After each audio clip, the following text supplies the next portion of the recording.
За сайн байцгаана уу бүгдэнд өнөөдрийн мэндийг хүргэе. 13 дахь удаагийн бичлэгээрээ та бүхэнтэйгээ уулзаж байна. Өнөөдөр бүгдээрээ хамтдаа 6 бэлэг бараамидын 2 дугаар хэсэг болох Сахилын чандад хүрхий номыг хамтдаа уншицгаая. За номоо уншихын өмнө богино аврал итгэлээ одуулцгаая. Багш дор мөрөгмөй, бурхан дор мөрөгмөй, ном дор мөрөгмөй, хувраг дор мөрөгмөй. Бурхан ном хуврагын чуулганд би гэгэрэл хүртэл авралыг одуулмой, өглөг тэргүүтээ үлдсэн буян үгээрээ би хамаг амьтны тусын тулд бурханы утагт хүрэх болтугай. Бурхан ном хуврагын чуулганд би гэгэрэл хүртэл авралыг одуулмой, өглөг тэргүүтээ үлдсэн буян үгээрээ би хамаг амьтны тусын тулд бурханд бутах болтугай. Бурхан ном хуврагын чуулганд авралыг одуулмой, өглөг тэргүүтээ үлдсэн буян үгээрээ би хамаг амьтны тусын тулд бурханд бутах болтугай. За бүгдээрээ хамтдаа 2 дугаар хэсэг болох Сахилын чандад хүрэхэд суралцахад 5. Үүнд 1. Сахилын мөн чанар. 2. Түүнийг дадуулахад орох арга. 3. Сахилын ангилал ялгаа. 4. Тэдгээрийн бүтээхэд хэрхэн уйлдэх. 5. Тэдгээрийн утгыг хураах. Үүнд анхан сахилын мөн чанарт 1. Бусдад хорлолыг суурийн хамт твчин сахих сэтгэл нь сахилын мөн чанар мөн. 2. Тэр сэтгэлийг улам дэгжээн бүрэн төгсснөөр сахилын чандад хүрэх болно. 3. Төвд орохын тайлбараас Нисванасыг хүлээн авахгүй байхын тулд болон хилэнц гаргахгүй тулд сэтгэлд тогтсон зовлонгийн галыг амаржуулах шалтгаан мөн учир сахил бөгөөд тэрнж бие хэлний 7 твчил чанартай. Үл шунах болон уургүй хийгээд үнэн үзэл 3 нь тэдгээрийн сэдэл болдог учраас сэдлийн хамт сахилыг авч үзвэл үйлийн 3 мөрийг номлжээ химэн айлцсан буй. 2. Түүнийг дадуулахад орох аргад. 1. Хамаг амьтныг сахилын чимэг төгөлдөр болгоход түүний өмнө өөрөө сахил ариун болохын тулд шийдлийг хүчийг үүсгээрэй. Хэрвээ сахилд оройтвол муу заяанд унах учир бусдын тус байтугай өөрийн тусыг ч бүтээж үлч чаднаа. 2. Сахилыг сахиагүй гмийг үйлийн үрийн үед айлцсан 10 хар нүглийн гмийг сатир сана.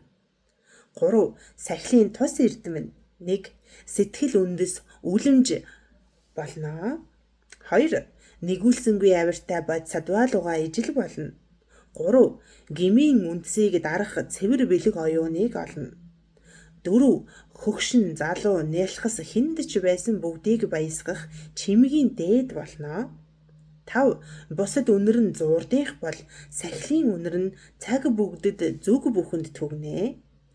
6. Эрдэнэт сахил төгөлдөр нь бусдаас үлэмж хэтэрхий. 7. Илд вайдас бэрхшээлгүйгээр чухал идэл өөрөө олдно. 8. Хатуу ширүүн үйлгүйгээр бусдыг хураана. 9. Танихгүй, барилдлагагүй төрлөختөнгүүд аяандаа хайрлана. 10. Гიშгсэн мөрний тоосыг нь ч тэнгэрүүд оройдоо залдаг юм аа гэсэн байна. За 3 дугаар хэсэгт сахилын ангиллал дотроо 3. 1. Боомлох сахил. 2. Буйны номыг хураагч сахил. 3. Амьтны тусыг үйлдэгч сахил. 4. Тэдгээрийн бүтээхэд хэрхэн уйлдэх нь өмнөхтэй мөн ижилээ. 5. Тэдгээрийн утгыг хураах нь. Сахил тэргүүтээ бодисадвын явдалд ороход бодис сэтгэл үндэс нь бөгөөд дээд газрын сахилыг ерөөлийн оронд барьж анхлан уйлдэгчийн сахилаас эхлүүлэн авах орхих орнуудад чин сэтгэлээс суралцаж эхэл.